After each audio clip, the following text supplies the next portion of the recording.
Hi guys, good morning all of you. તો આપણે job પર જવા માટે નીકળી ગયા છે, નેચરને એન્જોય કરતાં કરતાં. આ વાદળ વ્હાઈટ છે એટલે વરસાદના વાદળ નથી. તો ચાલતા ચાલતા મેં રસ્તા પર આવી ગઈ ને ગાડીનો વેઇટ કર્યા કરું. મેં આમ તેમ જોયા કરું, ગાડીનો વેઇટ કરું ગાઈઝ. તો મેં પોતાને તો બતાવી જ નહીં, આ જો હારી દેખાયા કરું મેં ગાઈઝ.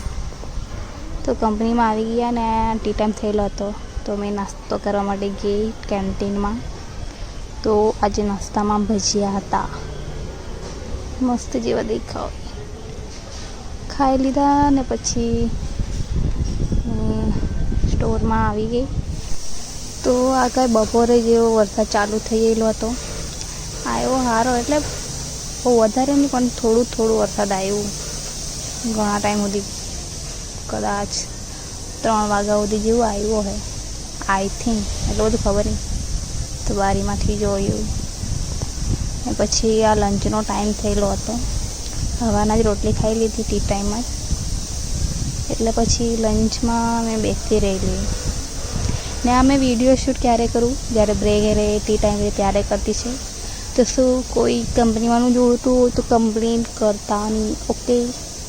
તો બેસીને મેં આરામ કર્યું ને રીલ્સ સ્ક્રોલ કરી. પછી સાંજે મેં ગાડીમાંથી ઉતરી ઘેરે આવી. તો સવારે ને સાંજે બિફોર આફ્ટર લુક મારો જોવો, એવું જ રહે રોજના. તો આપણે આવી ગયા ઘરે ને રસ્તામાં જ. ને આજે મને ફ્લાવર હાથે આ સ્કાય અને વાદળને કેટલું જબરું દેખાય, મસ્ત જેવું દેખાય. એવું લોકેશન રહે તો ફોટા પાડવા મજા આવી જાય, પણ આ બાજુ રસ્તામાં નહીં પડાય કેમ કે આજુબાજુમાં જોઈ ને આ છે અમારી ગાડી, એટલે ઘેર આવી ગયું અમારું. તો અહીંયા આવીને જોઉં ત્યાં તો એ બ્રધર ક્યાં કર રહા હે ગાઈસ, સ્ટેચ્યુ જેવો થઈને જરાક આરામથી બેસીને જોઈ લે ભાઈ, એટલું શું ઇમ્પોર્ટન્ટ છે. ને આ મારા હારું ને એટલું જ થમ્સઅપ બચાવેલું એ લોકોએ, 1 થી 2 ઘૂંટ હે ખાલી, તો મેં પી લીધું તે. ને પછી તો મેં વ્લોગ એડિટ કરવા આવી ગઈ. મેં આ બાજુ કેન્ડામાં દૂર આવીને જો એડિટ કરું, કેમ કે વોઇસ ઓવર કરવાનું રહે તે ઘરમાં નહીં થાય. 2-3 ફોન ચાલુ હોય એમાં એ લોકોનો અવાજ આવે, એટલે પછી મને આ બાજુ સુમસાન જગ્યા પર આવીને કરવા પડી. તો અહીંયા મેં મારા ભાઈને કીધું કે મારા બ્લોગમાં કંઈ તો બોલ.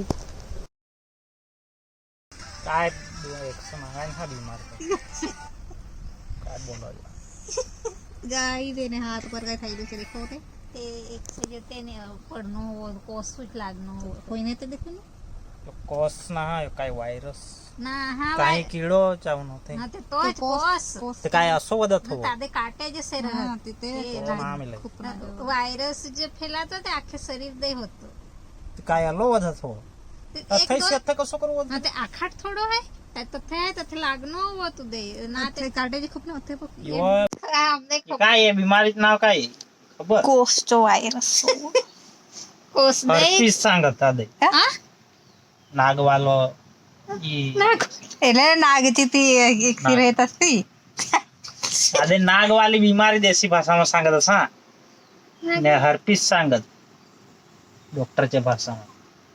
અરે પણ તે આખે શરીર દે હોતો ને આ તો અરે પણ હા વધુ દિન सांगे છે દવા લગાવી નાગા કે